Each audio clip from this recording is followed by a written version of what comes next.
और अब आज के दिन की सबसे विशेष बात, आज फाल्गुन कृष्ण पक्ष की उदया तिथि नवमी और दिन रविवार है।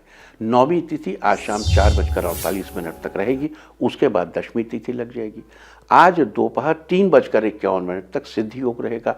सिद्ध योग के दौरान कोई भी कार्य शुरू करने से उसमें सफलता जरूर मिलती है।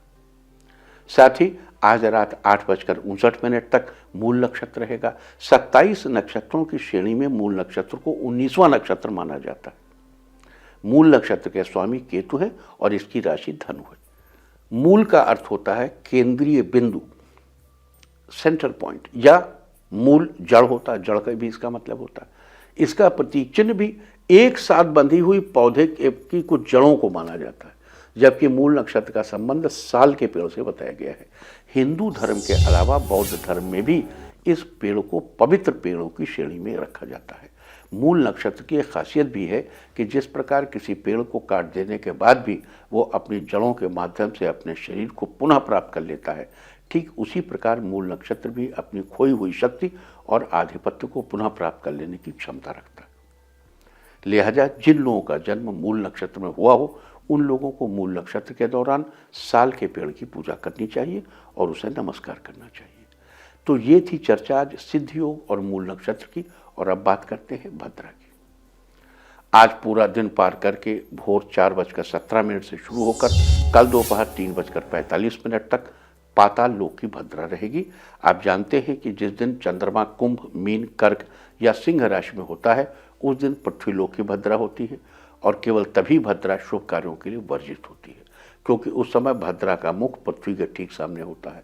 आज देर रात 2:39 पर चंद्रमा मकर राशि में प्रवेश कर जाएगा, यानी भद्रा काल के समय चंद्रमा मकर राशि में रहेगा।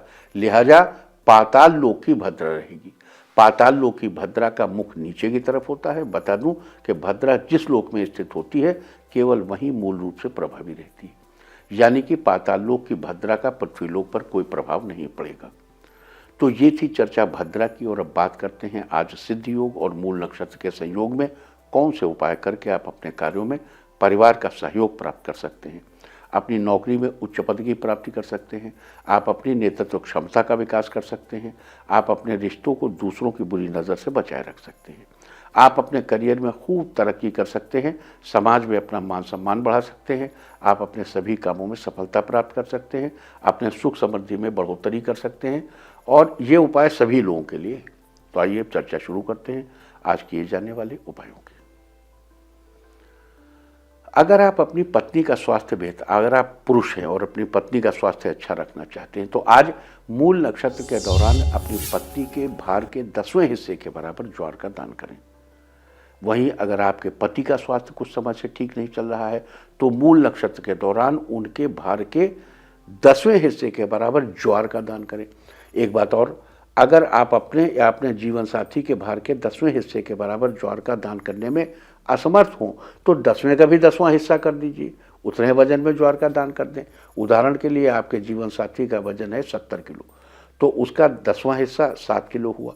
अब आप 7 किलो नहीं कर सकते तो आप 700 ग्राम कर दीजिए, है ना, मतलब कम कर लीजिए, लेकिन करिए, थोड़ा बहुत करिए, फायदा होगा। नहीं बहुत ज़्यादा होगा, कुछ होगा, थोड़ा भी हो तो फायदा है। और अगर आपको अपने लिए किसी अच्छे जीवन साथी की तलाश है, या आपने पहले से अपने लिए किसी को तलाश कर रखा है और उसके हाँ करने की देर है, तो आज किसी कॉस्मेटिक व्यापारी को या जो लोग ग्लैमरस इवेंट कराते हैं उनको कुछ गिफ्ट करें। आप चाहें तो उनको कुछ पहनने की चीज़ गिफ्ट कर सकते हैं। अगर आप करियर में अपनी तरक्की को लेकर परेशान रहते हैं कि भविष्य में आपके साथ क्या होगा क्या नहीं होगा, तो इसके लिए आज आपको सूर्यदेव को प्रणाम करके उनके इस मंत्र का 108 बार जप करना चाहिए। और मंत्र जप करने के बाद फिर से सूर्य भगवान को प्रणाम करें। मंत्र इस तरह है, ओम ह्रांग ह्रीं ह्रौं सः सूर्याय नमः।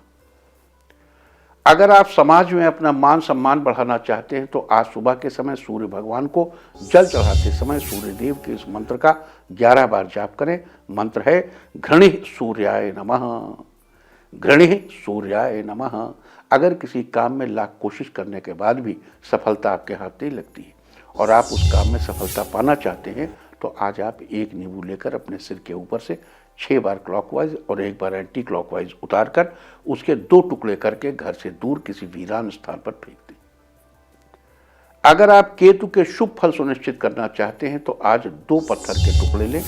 अब उन दोनों पत्थरों को अलग अलग 2 रंगों से रंग दें। इस प्रकार रंगने के बाद एक पत्थर के टुकड़े को बहते जल में प्रवाहित कर दें और दूसरे पत्थर के टुकड़े को आजीवन अपने पास रखें। अगर किसी वजह से आपके पास रखा पत्थर खो जाए तो फिर से एक पत्थर का टुकड़ा लेकर उसे 2 रंग में रंग कर अपने पास रख लें। उसके बाद दूसरी बार उसको पानी में बहाने की जरूरत नहीं। अगर आप अपने सुख समृद्धि में वृद्धि करना चाहते हैं तो आज स्नान कर भगवान सूर्यदेव को जल में कुछ दाने चावल और लाल रंग के फूल डालकर अर्घ्य दें। दोनों हाथ जोड़कर अपनी सुख समृद्धि की बढ़ोतरी के लिए प्रार्थना करें। लगातार ऐसा 2 रविवार करना है। और अगर आप अपने लक्ष्य को बहुत ऊंचे मुकाम तक ले आना चाहते हैं तो आज आपको साल के पेड़ को नमस्कार जरूर करना चाहिए।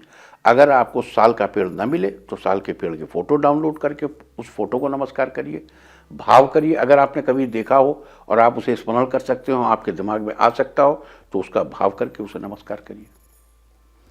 अगर आप अपने कार्यों में अपने परिवार का सहयोग पाना चाहते हैं तो आज सोते समय अपने सिरहाने के पास किसी पात्र या बर्तन में जल भरकर रखें। फिर अगली सुबह उस जल को किसी पेड़ पौधे की जड़ में डाल दीजिए। और अगर आप अपनी नौकरी में उच्च पद पाना चाहते हैं या अपनी लीडरशिप एबिलिटी यानी अपनी नेतृत्व क्षमता का विकास करना चाहते हैं तो आज रविवार को मछलियों को गेहूं के आटे की गोली बनाकर खिलाइए। अगर आप अपने कार्यों में परिवार का सहयोग पाना चाहते हैं तो अपने परिवार का सहयोग पाने के लिए आज आपको केतु के इस मंत्र का 11 बार जप करना चाहिए। केतु का मंत्र इस प्रकार है, ओम श्रांग श्रीं श्रौं सह केतवे नमः। ओम श्रांग श्रीं श्रौं सह केतवे नमः। अगर आप लंबे समय से नौकरी की तलाश में हैं और आपको अपने मन मुताबिक नौकरी नहीं मिल पा रही है या आप अपने करियर में सफलता हासिल नहीं कर पा रहे हैं तो मूल नक्षत्र में अपने पैर के दाएं अंगूठे में सफ़ेद धागा बांध कर रखें। तो ये सारी चर्चा थी आज सिद्धि योग और मूल नक्षत्र की। आज हमने विभिन्न शुभ फलों की प्राप्ति के लिए आपको क्या उपाय करना चाहिए इसकी चर्चा की है। उम्मीद है कि आप इस चर्चा का पूरा फायदा उठाएंगे। साथ ही ये भी बता दूं कि आज समर्थ गुरु रामदास जी की जयंती भी मनाई जाएगी। स्वामी रामदास महाराष्ट्र के प्रसिद्ध संत थे। इन्होंने मराठी भाषा में एक ग्रंथ दास बोध की रचना की थी। माना जाता है कि स्वामी रामदास छत्रपति शिवाजी के भी गुरु थे।